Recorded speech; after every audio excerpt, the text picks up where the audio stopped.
नमस्कार, स्वागत आपका। बोल बेधड़क देख रहे हैं आप और मैं हूं नंदिनी मिश्रा आपके साथ। राजस्थान की राजनीति और पंचायती राज व्यवस्था में निर्णायक मोड़ आ चुका है। सुप्रीम कोर्ट की मोहर के साथ ही वर्षों से अटका परिसीमन विवाद अब खत्म हुआ और पंचायत चुनावों का काउंटडाउन शुरू हुआ। अदालत ने साफ कर दिया है 15 अप्रैल 2026 तक हर हाल में चुनाव होंगे। कोई बहाना नहीं, कोई देरी नहीं। अब सवाल अदालत का नहीं, प्रशासन की तैयारी का है। क्या राज्य सरकार और निर्वाचन आयोग समय पर मतदाता सूची, चुनावी मशीनरी और जमीनी व्यवस्थाओं को पूरी तरह दुरुस्त कर पाएंगे? और क्या ये चुनाव ग्रामीण लोकतंत्र को नई मजबूती देंगे? आज की बहस इसी तैयारियों और आगे की राह पर रहेगी। आप बने रहिए मेरे साथ।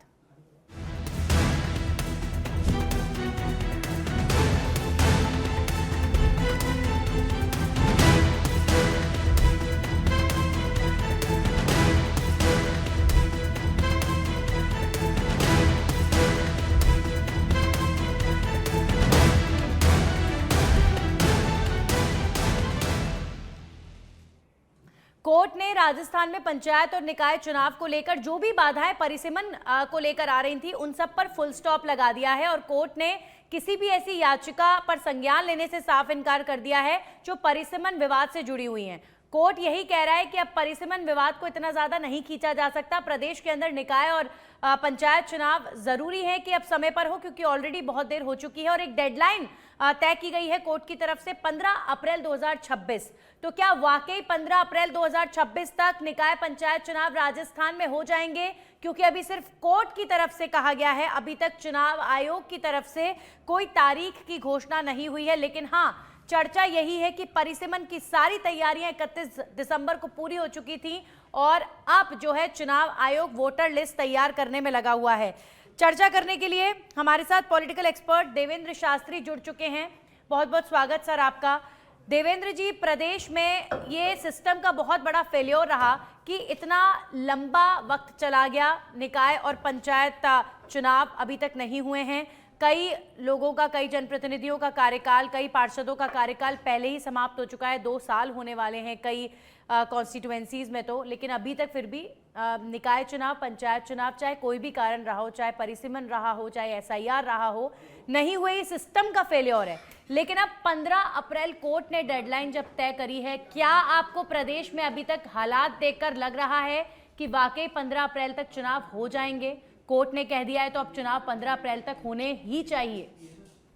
देखिए नंदिनी जी, कोर्ट जो डेडलाइन देती है तो ये हम मान के चले कि कोर्ट के आदेशों की पालना राज्य सरकार की और निर्वाचन आयोग की जिम्मेदारी है और वो होनी चाहिए।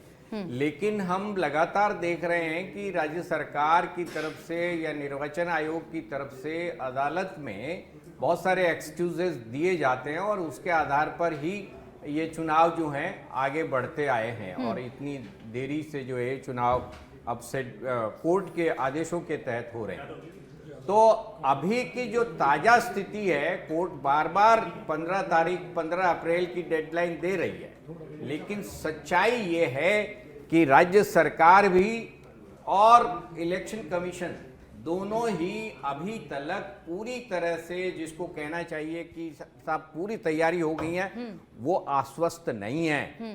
कोर्ट के आदेश के तहत इलेक्शन कमीशन अपने नोटिफिकेशन और अपने आदेश और अपनी तैयारियां दिखा तो रहे हैं, लेकिन आप इनके नोटिफिकेशन से अंदाज लगा सकती हैं कि कहीं न कहीं कुछ थोड़ा बहुत क्या कहा जा रहा है इनके नोटिफिकेशन में? आपको डाउट क्यों लग रहा है? 1 तारीख को नंदिनी जी, 1 तारीख को बहुत सारे नोटिफिकेशन निकाले गए इलेक्शन कमीशन की तरफ से, जिसमें चुनाव पेटिका के बारे में भी बात हुई और EVM के बारे में भी बात हुई। तो एक तो कंफ्यूजन यह है कि क्या इलेक्शन कमीशन इतनी EVM उनके पास हैं कि पंचायत और निगम के चुनाव एक साथ करा सकें। मुझे लग रहा है कि आधे से ज्यादा EVM जो है वो खराब पड़ी है, उनकी मरम्मत हो नहीं पाई है और इस वजह से इलेक्शन कमीशन को ये लग रहा है कि उनको अल्टीमेटली मत पेटिका पर जाना पड़ सकता है।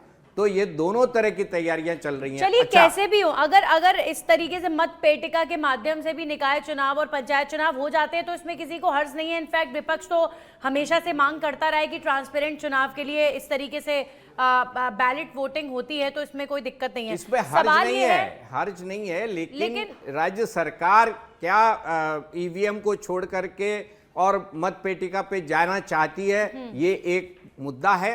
दूसरा ये है कि देवेंद्र जी समस्या ये है कि मतलब कब तक कारण ही कारण आते रहेंगे। आप देखिए पूरे प्रदेश में निकाय और पंचायत जहां पर कार्यकाल प्रतिनिधियों का खत्म हो चुका है, जहां ध्वस्त हो चुकी हैं पंचायत और निकाय, वहां की स्थिति आप देखिए। मैं तो जयपुर का ही जिक्र कर लेती हूँ, और दूर जाने की जरूरत नहीं है। सफाई कर्मचारियों का मुद्दा हो, चाहे पूरे शहर के विकास का मुद्दा हो, चाहे सफाई व्यवस्था का मुद्दा हो, इतनी बुरी स्थिति हो चुकी है, निकाय ध्वस्त हो चुकी हैं, पंचायती सिस्टम पूरी तरीके से खत्म होता नजर आ रहा है। तो ये बहुत बड़ा कंसर्न बन चुका है, और ये कहीं ना कहीं अगर कुछ राजनीतिक कारणों की वजह से आप चुनाव को डिले पर डिले कराते रहे तो प्रदेश के कामों की कीमत पर ये हुआ, और ये सही बात नहीं है, ये गलत है। तो मुझे लगता है सरकारी सिस्टम को अलर्ट हो जाना चाहिए। अब सर कोर्ट ने भी डेडलाइन दे दी है, और कोर्ट जब सख्त हो गया है तो मतलब इट्स हाई टाइम नाउ। और अभी तक देखिए चुनाव आयोग ने अभी तक एक बार भी हामी नहीं भरी है कि हाँ हम 15 तक चुनाव करा देंगे, 15 अप्रैल तक। एक बार भी ऐसा कोई नोटिफिकेशन नहीं आया है कि 15 तारीख तक किसी भी हाल में चुनाव हो जाएंगे। तो ये चिंता का विषय। हमारे साथ जगरूप जी भी जुड़ चुके हैं, संदीप जी भी जुड़ चुके हैं।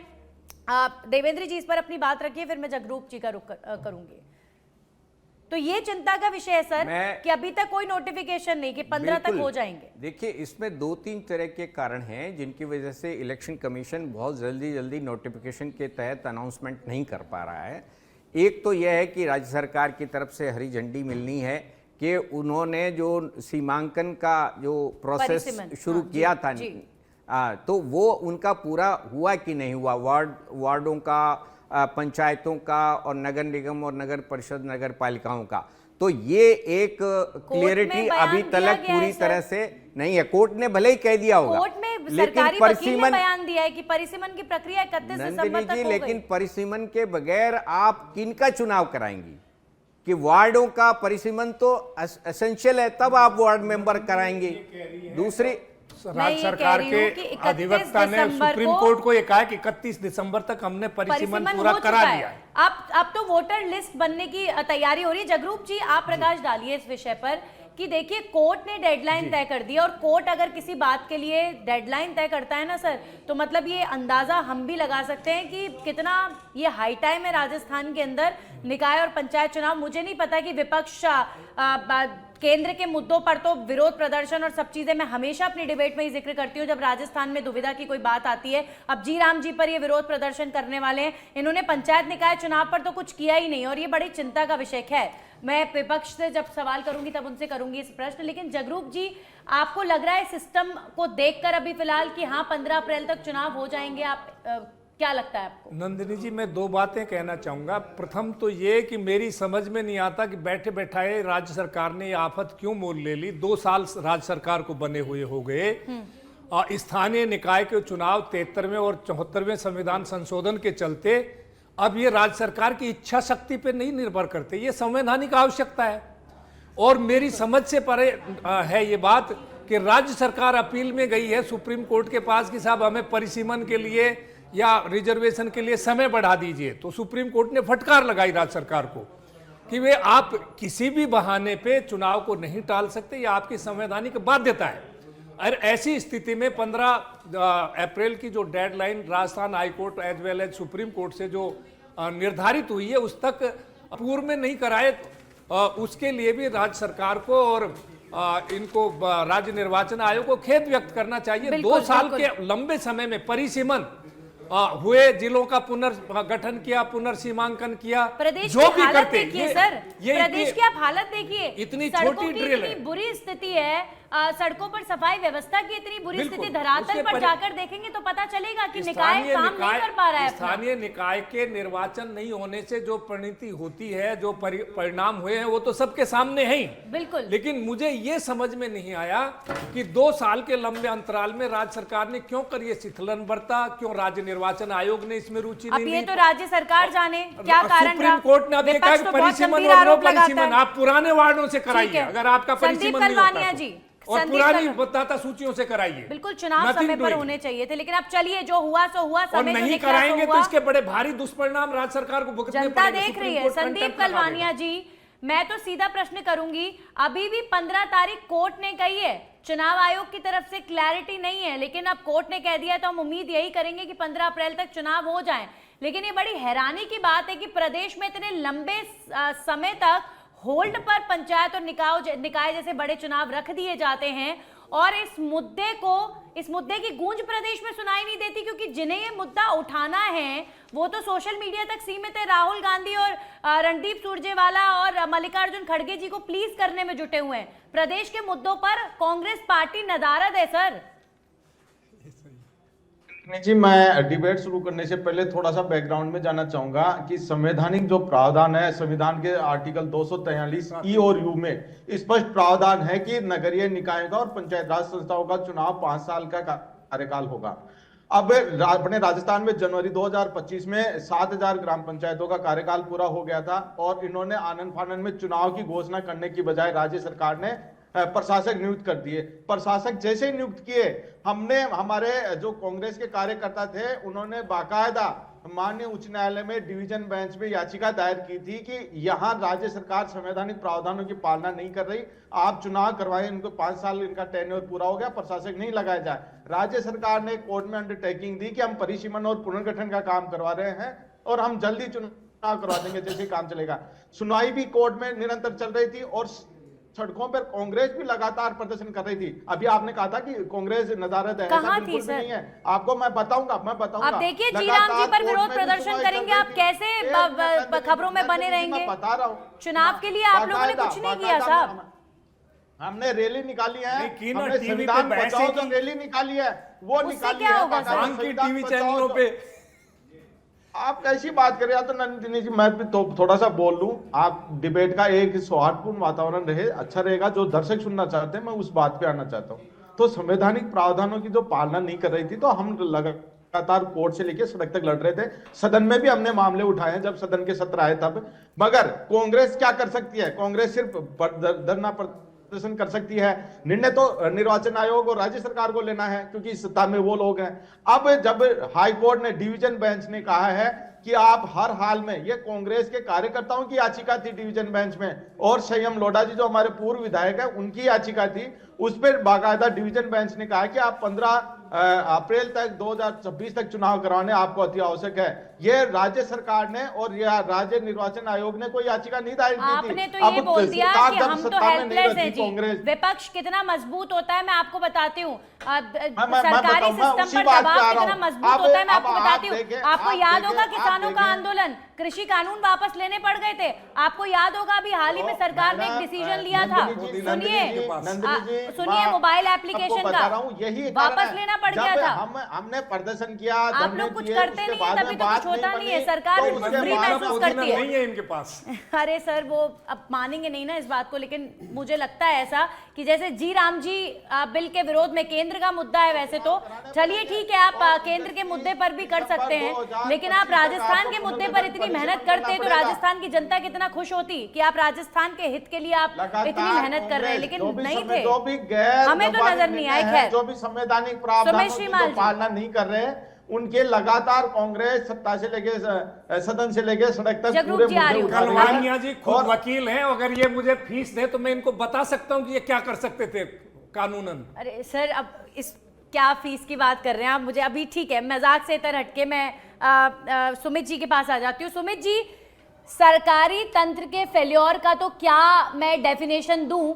लाइंस कम पड़ जाएंगी, समय कम पड़ जाएगा, क्या ब्लेम करें आपको कि आप 1 साल से गुमराह किए जा रहे हैं सरकारी तंत्र से जुड़े लोग, लेकिन अब कोर्ट ने कह दिया है साहब 15 अप्रैल को चुनाव होने चाहिए।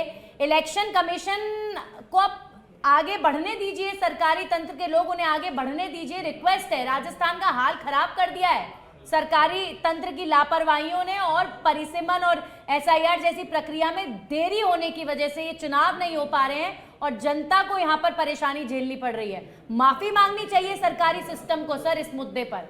माफ कीजिएगा, आपको बुरा लगेगा, लेकिन बड़ा गहरा सवाल है। विपक्ष पूछे ना पूछे, हम जरूर पूछेंगे आपसे। नंदिनी जी, सबसे पहले तो मैं कहना चाहूंगा, आप सरकार का फेल्योर कैसे कह सकते हैं इसको? अच्छा, सरकार का मैं ये कार्य बताऊंगी जनता की सेवा करना है। और जब सरकार सत्ता में आई है भारतीय जनता पार्टी माननीय मुख्यमंत्री भजनलाल शर्मा जी के नेतृत्व में, हमने जो मैनिफेस्टो में कहा था, हमने जो संकल्प पत्र में कहा था, उसमें आधे से ज्यादा काम पूरे हो चुके हैं। अगर हम यहां तुलनात्मक अध्ययन करने के लिए नहीं बैठे, लेकिन 5 साल वर्सेज अगर 2 साल की बात की जाए तो हमने जनता के हित के लिए वो कार्य करिए जो पिछले 5 साल में नहीं हुए। लेकिन मैं पहले ये कहना चाहूंगा कि आप फेल्योर कैसे कह सकते हैं इसके लिए? फेल्योर नहीं है, क्योंकि यहाँ जब पूर्व की स्थिति थी, पंचायती राज विभाग से आज का अगर आकलन करेंगे ना, पंचायती राज विभाग सरकारी तंत्र का हिस्सा है और वो विभाग समय रहते अपने काम नहीं कर पाया।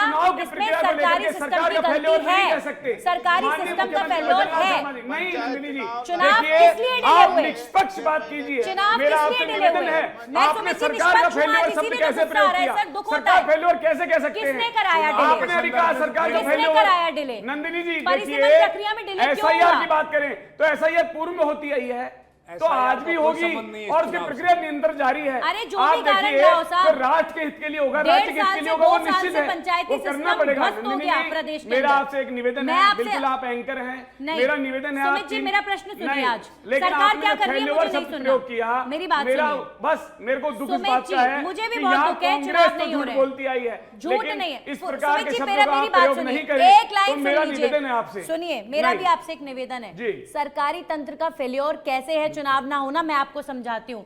पंचायती विभाग, पंचायती राज विभाग परिसीमन करा रहा है। पंचायती राज विभाग सरकारी तंत्र का हिस्सा परिसीमन है। पहली बार हो रहा है क्या? सुनिए, परिसीमन अगर समय रहते नहीं हो निरंतर पाया प्रक्रिया है, है ये। अगर डिले हो रहा है तो सरकारी सिस्टम ब्लेम हम करेंगे और बिल्कुल करेंगे, बिना डर करेंगे। का कार्य ये मैं आपको चुनाव बताता कार्य हूं, नहीं हो पा रहे बिना हैं, डर इसमें के नहीं, सरकारी नंदिनी सिस्टम जी, की लापरवाही है। परिसीमन पूर्व में भी होता फेल्योर है ये। है और अभी भी होगा।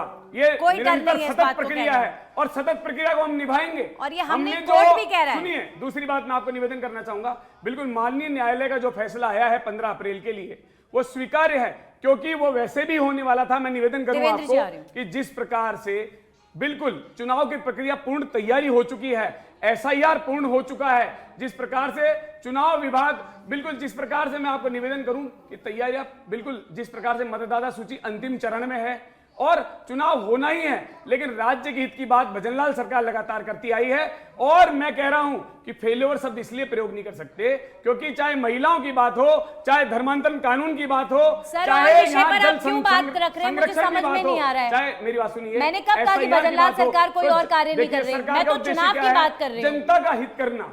अब वो हित चाहे से वो- पंचायती राज विभाग नहीं कर पाया अपनी बात पंचायती पूरी। विभाग बोल सकते थे देवेंद्र आप। जी, शुरुआत में हमने पंचायती राज विभाग सरकार का हिस्सा है साहब। बस मेरा यही निवेदन था। अब आपने सरकार का स्वीकार कर ही लिया। हिस्सा है, अब आपने सरकार स्वीकार का कर ही लिया। हिस्सा है, इससे मैंने स्वीकार पंचायती किया, विभाग की सरकार बात का है, हिस्सा है, तो उसका सरकारी जवाब मैं तंत्र दे का रहा हूं फेल्योर आपको। है चुनाव ना होना। मैं उसका जवाब दे बिल्कुल रहा है। हूं कि जनता क्यों तैयारियां भुगते? पूरी है, मतदाता देवेंद्र सूची जी, अंतिम चरण में है और निश्चित ही जिस प्रकार से माननीय सुप्रीम कोर्ट न्यायालय का हमारे ठीक है सर, बिल्कुल उनकी आदेश कर रहे हैं, है, बोलने उसकी दीजिए। पालना की कुछ जाएगी। कहना चाह रहे हैं। जी, देखिए सुमित जी, राज्य सरकार के कुछ मुद्दे हैं जो जस्टिफाइड है, उनको सुमित जी नहीं रख पा रहे हैं। मैं समझता हूं कि मुझे ईमानदारी से ये बात कहना चाहिए कि एक तो मुख्य मुद्दा था कि ओबीसी को रिजर्वेशन किस आधार पे देंगे। ओबीसी आयोग बनाया गया है और उसकी रिपोर्ट आनी है, वो भी कॉम्प्लिकेटेड है। वो एक जस्टिफाइड रीजन है कि वो आयोग अपनी रिपोर्ट दे और उसके रिजर्वेशन के आधार पे ये चुनाव होने हैं। तो कोर्ट ने इस तरह के आर्गुमेंट्स को एक्सेप्ट किया है कि भाई ठीक है, इसके लिए थोड़ा वक्त भी देना पड़े तो दिया गया। तो मैं समझता हूँ एक तो ये पॉइंट है। हालांकि नंदिनी जी, आपकी बात ये सही है। एक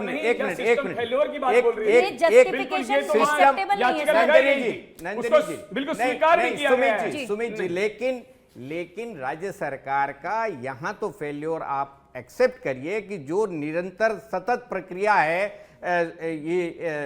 इसकी, उसके अंदर इतना डिले क्यों हुआ? चुनाव अपने टाइम पर होना चाहिए था। जब वार्डों का और उनका निर्धारण जो है एक सतत प्रक्रिया है, तो आते ही शुरू करा देते परिसीमन, देरी नहीं होनी चाहिए थी। आते ही शुरू करा देते ये सब, 2 साल में हो जाता सब कुछ। एक मुद्दा और मैं कहना चाह रहा हूं जिसकी वजह से इलेक्शन फिर जो है एक साथ पंचायती राज और स्वायत्त शासन के एक साथ होने की संभावना बहुत कम है और राज्य सरकार बहुत जल्दी इसको आर्ग्यू करेगी। कारण यह है कि एक तो कुछ कहना चाह रहे हैं, पंचायतों परिसीमन सिर्फ दूरी के आधार पर नहीं, क्षेत्रफल के बल्कि जनसंख्या के आधार पर भी होता है।